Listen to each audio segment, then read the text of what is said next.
За сайн байцгаана уу. Өнөөдөр би та бүхэнд хүүхэд бүрийн ялгаатай байдлыг харгалзаж үзэх, хүүхэд бүрийн хөгжлийг дэмжих талаар математикийн хичээл дээр ямар боломжууд байдаг вэ гэж өмнө нь бэлдэж байсан нэг лекцэн дээр тулгуурлаад бяцхан бага зэргийн юм зөвлөмжийг бэлдэж орууллаа. Тэр эндээс санаа аваад өөрийнхөө хичээл дээр бас та бүхнийг буулгаад хэрэглэх бололцоотой болов уу гэж ингэж бодож байна. Тэгээд энэхүү даалгаврыг та бүхэн бас мэрэгчлэрээ багаараа хамтарч хийвэл тодорхой үр дүн гарна гэж итгэж байна. За юуны өмнө танаа ангид иймэрхүү хүүхэд байдгүй гэж би та бүхнээс асуумаар байна. Жохон хөдөлгөөнтэй аль эсвэл бас нэг жохон хичээлдээ дургу. За нүдэнд харагдах янз бүрийн бэрхшээл асуудалтай аль эсвэл бүр гоц ухаантай гоц авьяастай юм хүүхдүүдийг байдгүй гэж асууж байгаамаа. Тэгэхээр мэдээж хүүхэд алган маань адилхан байх байгаа. За тэгэхээр энэ өнөөдрийн бидний энэ ярилцах байгаа энэ асуудлын үндэс нь бол нэг ч хүүхэд ард үлдэх ёсгүй гэсэн тунхаглалын хүрээнд энэ анх яригдж эхэлсэн юм аа. Тэгэхээр бол энэ нэгдсэн үндэсний байгууллагын ерөнхий нарийн бичгийн дарга Пак Кимун гэдэг тэр солонгос хүн байрж явах үедээ бол энэ хүн болгон боловсролынхаа ачаар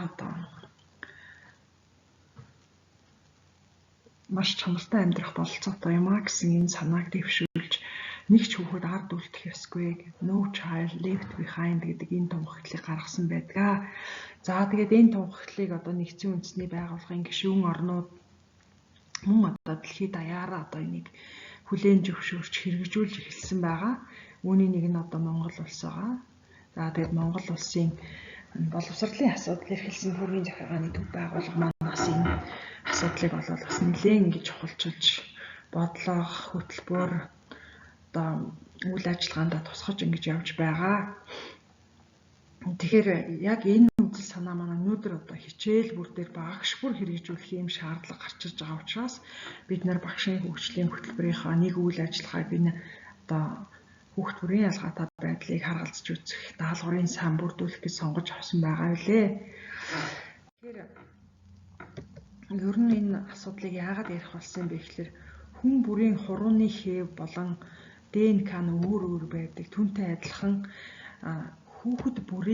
хүн бүрийн сурах арга барил түүний хэрэгцээ онцлог нь өөр байдгаа гэж үзэж байгаа.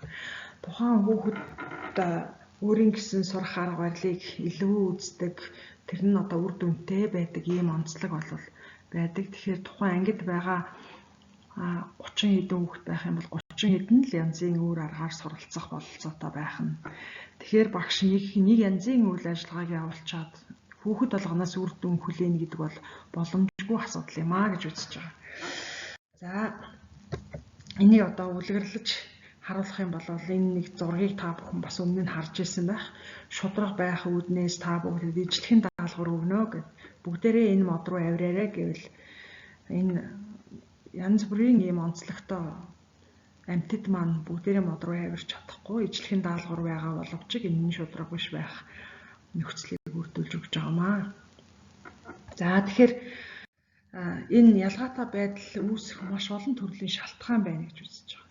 Хил соёлын ялгаа, оюун ухааны олон талт байдал. За энэ бол 7 янзын ийм байдлаар суралцах бололцоотой онцлогтой байна гэдэг Howard Gardner-ийн тогтоосон юм онол байж байгаа. За суралцах хүн хэв маяг гэж энэ юмыг сонсож сурдаг, харж сурдаг. Эсвэл заавал барьж хүртэж үзчихэж сурдаг. За энэ тухайн суралцагчийн аффектив хүчин зүйлс, тэр стресс, санаа зовнил, төгшөөр, тэр сэтэлжилт гэх мэтчлэнгийн энэ аффектив хүчин зүйлс нөлөөлнө. Мөн суралцах бэрхшээлүүд энэ ялгаатай байдлыг үүсгэхэд маш их нөлөөлнө. Сүүлийн судалгаагаар бол нийт хүүхдүүдийн 20% нь суралцах бэрхшээлтэй байна гэж үзэж байгаа. Энэ нь бол гаднаас нь харахад ямар нэгэн илрэх шинж тэмдэг нүдэнд харагдах тодорхой зүйлгүй боловч суралцах үедээ тодорхой хэмжээний бэрхшээлтэй учирдаг ийм одоо зүйлийг хэлж байгаа юм аа. Ийм олон төрлийн шалтгаан байж болно. Би энд бол зөвхөн цөөхнийг дурдсан байна. Энээс олон одоо маш олон шалтгаанууд байж болно. Гэр бүлийн байдал, эцэг эхийн боловсрал, бүс нутаг гэх мэтчлэнгээр одоо маш олон шалтгаанууд байж байгаа. За тэгвэл одоо бид нар юу хийх ёстой юм бэ гэдэг асуудал. Хамгийн эхлээд бид нар бидний энэ асуудлыг хамгийн ихний одоо шийдэхийн тулд хийх хамгийн ихний алхам бол энэ хүлээн зөвшөөрөх, онцлох гэсэн энэ асуудал байна. Үнэхээр энэ хүүхэд болгон өөр юм шиг гэдгийг хүлээн зөвшөөрөх ёстой. За дараагийн алхам бол мэрэгжлийн түвшинд онцлох ёстой байгаамаа. Тэгэхээр өнөөдөр бол манай улсын хувьд бол энэ онцлох гэдэг асуудал бол бас нэлээд бэрхшээлтэй байгаа. Өнөөдөр сургууль бүр дээр одоо сэтгэл зүйч ч юм уу одоо хүүхдүүдийн бэрхшээлийг илрүүлж онцлох юм мэрэгжлийн хүмүүс бол хараахан ажиллаж эхлэегүй байна. Тэгэхээр одоо энэ хүн байхгүй, ийм хүн төв мэрэгжлийн хүн байхгүй байна гэдээ бид нар бас орхихгүйгээр түүнийг өөрийнхөө одоо туршлага болон одоо уншиж судалсан мэдсэн зүйлийнхаа хэмжээнд онцлож их нарийн онц тавихгүй юм аа гэхэд бол ямар төрлийн бэрхшээл үүсэж байгаа вэ гэдгийг нь одоо өөрийнхөө хэмжээнд баримжаалж ингэж ажиллах шаардлага бол бид нар тулгараад байна. За тэгэхээр дараах одоо бас арга зүйн шийдлүүдийг хэрэгжүүлэх шаардлагатай гэж үзэж байгаа. Хүүхэд хэрхэн мэдлэг бүтээж чадварт суралцах, танин мэдхийн зүй тогтолд суурилсан арга зүйг хэрэгжүүлэх. Өөрөөр хэлбэл тэр хүүхдийн танин мэдхүйн процесс яаж явагддаг юм бэ гэдэгт тулгуурласан шинжлэх ухааны үндэсний арга зүйг хэрэгжүүлэх гэсэн санаа. Дараагийн нэг асуудал нь агуулгыг элементарчлах. За энэ бол бүр хялбархан болгоо зарим юмыг нь хайчна гэсэн үг ерөөсөө биш. Хамгийн гол санааг нь барьж одоо хамгийн гол санаан дээр нь тулгуурлаж үйл ажиллагаа төлөвлөх гэсэн ийм гол одоо цөм санаа явж байгаа. За үйл ажиллагаагаа бол маш шинжлэх ухааны үндэстэй үр дүнтэй төлөвлөх, за багш хандлагаа өөрчлөх, хичээлийн бэлтгэл төлөвлөлтийг сайн хийх, ололт амжилтыг цаг таваад нь тусгах гэсэн ийм зүйлсүүдийг одоо бид нар нэгэн даруй хийх шаардлагатай байгаад байгаамаа багш бүхэн. За энэ дотроос математикийн хичээл дээр ямар боломжууд байна вэ гэдэг дээр дараах зүйлийг та бүхэнд санал болгож байна. Нэгдүгээрт нь даалгаврын меню бэлдэх, параллел даалгаврууд бэлдэх. За энэ хоёр бол ерөнхийдөө бол ижил санаа агуулж байгаа мөн даалгаврыг өөрчлөх. Өөрөөр хэлбэл одоо хаалттай даалгаврыг нээлттэй болгох ч гэдэг юм уу. Альсвал одоо өмнө нь одоо сургалтанд ашиглагддаг байсан даалгавруудыг илүү бүтээлч болгох ийм одоо боломжууд байж байгаа. За нээлттэй даалгаврууд бэлдэх энэ бол маш сайн арга гэж үзэж байгаа. За дараа нь цахим хэрэглэх түүнээр дэмжих гэсэн ийм одоо 5 зүйлийг бол нэн тэргуунд бид нар хийх шаардлагатай байна гэж үзэж байгаа.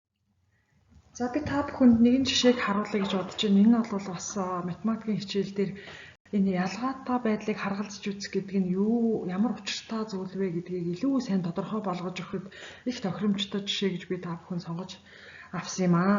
За эдгээр тоонуудаас бусдаас ялгаатай нэгийг нь олоо. Яагаад ялгаатай гэж бодож байгаа учрыг тайлбарлах гэсэн ийм даалгавар байна.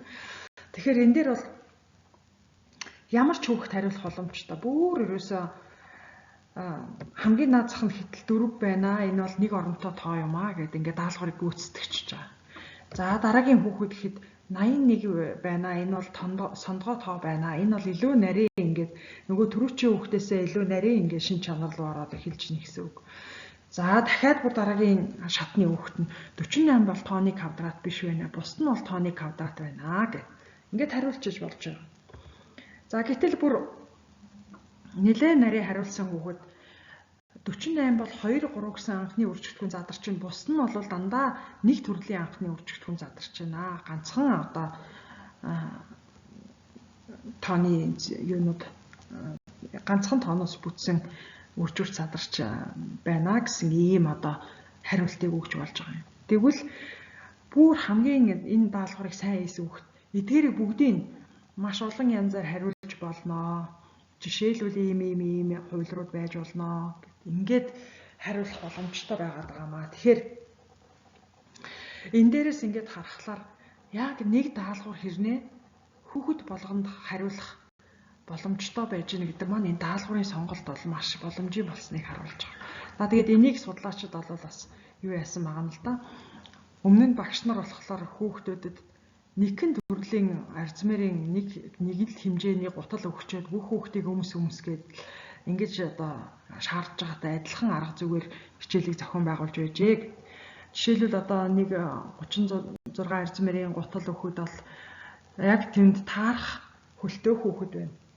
Багдах хүүхэд байна, томдох хүүхэд байна. Тэгэхээр яаж гэнэ вэ гэхээр одоогийн тавьж байгаа шаардлагыг яг энэ одоо авсан жишээтэйгээ зөөрлөж хэлэх юм бол тэр багшийн өгж байгаа даалгавар тэр арга зүй бол яг л эрзэнэн гутал шиг хүүхэд том хөлтэй байвал сунаал, бага хөлтэй байвал ингээд агшаад ингээд хүүхэд болгонд таардаг ийм одоо гутал сонгож өгж байгаатай адилхан ийм арга зүй ийм одоо даалгавруудыг бид нэр төлөвлөж өгөх ёстой юм аа гэж ингээд зөөрлөж хэлсэн байдаг юм аа. Тэгэхээр энэ зөөрлөл бол бас нэлээд одоо энэ хүүхэд алганы ялгаатай байдлыг дэмжих гэдэг дээр нэлээд тохирох юм жишээ юм шиг надад санагддаг юм аа. За тэгэхээр энэ даалгаврыг бид нар одоо нэг 68 хүүхдээр 6 дугаар ангийн 68 хүүхдээр бодуулаад үзсэн чинь 21 янзын өөр хариулт өгсөн байдаг. Тэгэхээр одоо яг энэ даалгавар дээр ихтэл одоо ийм ялгаатай байдал харагдаж байгаа учраас бид нэр ямар нэгэн одоо үйл ажиллагаа даалгаврыг хүүхдүүдэд өгчөөд түүнийхээ үр дүнг зөвхөн өөрийнхөө бодож байгаагаар шаардах бол маш их одоо үр дүнгүй ийм одоо байдал гэдг нь бол харагдаж байгаамаа. Тэгэхээр түрүүн бид нар хэлсэн одоо энэ ялгаатай байдлыг дэмжихийн тулд багш юу хийх хэрэгтэй вэ гэхээр энэ хүүхдүүд маш олон янзаар хийж болно гэдгийг хүлээн зөвшөөрөх гэж авч үзсэн. Тэгэхээр яг энэ дээрээс гарч ирж байгаамаа. Одоо өөрийнх нь яг бодож байгаа шиг хариултыг өгөх бол албагүй байгаа. Тэр одоо олон янзын хариултыг өгч болох даалгаврын тавил гэдэг бол өмнөхөөс өөр байгаа гэдгийг та бүхэн одоо эндээс харж байгаа байхаа. За тэгэхээр энэ ялгаатай байдал гэдэг бол арга зүгээрээ зохицуулагдаж явах хэрэгтэй. Бас үнэлгээгээрээ. Жишээлбэл одоо яг энэ даалгавар дээр 4 бол 1 оронтой тоо гэж хариулт өгсөн хүүхэд энэ одоо 5-6 хариултыг бүгднийг өгсөн хүүхэд хоёр бол өөр үнэлгээл авч явах боломжтой харагдаж байгаа. Даалгаврыг хийсэн үгээсэн гэхдээ үнэлгээ нь өөр. Тэгэхээр хичээлийн төлөвлөлт бол бас яг энэ лөө хандсан байх. Тэр хүүхдүүдийнхээ ялгаатай байдлыг одоо дэмжих тийм бололцоотой хандсан байх, бэлтгэгдсэн байх ёстой. Мөн даалгаврын систем маань яг ийм байх ёстой. За жишээлбэл одоо түрүүн одоо математик хичээл юу хийж болох вэ гэхээр даалгаврын меню бэлтгэх гэдэг. Яг нэг зорилготой хэрнээ арай өөр даалгавар, арай өөр тавилттай ийм сонголттой байх тийм боломжийг нь бүрдүүлж өгөхийг одоо нэг арга зүйн нэг элементтэй энэ хүүхд толгойнхаа хөгжлийг дэмжих боломжоо гэж ингэж хардмаа. За энэ одоо хүүхд толгойн ялгаатай байдлыг дэмжих, хүүхд бүрийн хөгжлийг дэмжих хамгийн гол одоо судалгааны үр дүн бол энэ бүгдэд тохирох арга зүй гэж орчуулад байгаа. Universal Design for Learning гэсэн энэ одоо үгийг тавьчилсан UDL гэсэн энэ арга зүйг одоо бүгдэд тохирох арга зүй гэж үзээд байгаамаа. За энэ аргачлалыг бол дараах одоо хүснэгтээр ерөнхийд нь бол харуулсан байна. Энэ 3 янзын одоо стратегийг баримтлана гэж байгаа. Санаа бодлоо илэрхийлэх олон янзын арга замаар хангах хэрэгтэй. Үйл ажиллагаа хийх олон янзын арга замаар хийх хэрэгтэй. Ойлголцолд хүрэх олон янзын арга замаар хангах хэрэгтэй гэж ингэж үздсэн байгаа. За энэ 3 янзын стратеги дотроо ингээд дотор нь 9 зүйлийн одоо боломжийг энэ дээр санал болгосон байгаамаа. За тэгээд энэ одоо стратегиудын үр дүнд бол ямар үр дүнтэй суралцагчид одоо бий болох вэ, гарах вэ гэдэг дээр бас тодорхойлж бичсэн байж байгаа.